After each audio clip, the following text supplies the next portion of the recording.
चिड़िया थी उसके 4 बच्चे। वह नीली चिड़िया बहुत ही सुंदर थी, हमेशा अपने घोंसले के पास ही रहती थी। उसके चारों बच्चे भी बहुत सुंदर थे। वह अपने बच्चों को छोड़कर कहीं नहीं जाती थी और वह खाना पीना अपने घोंसले पर ही करती थी।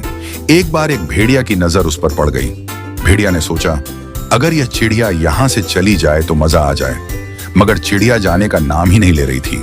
2-4 दिन तक भेड़िया ने बहुत चक्कर लगाए, मगर चिड़िया अपनी जगह से नहीं हिली। थक हार कर भेड़िया वहां से चला गया और फिर कभी वापस नहीं आया।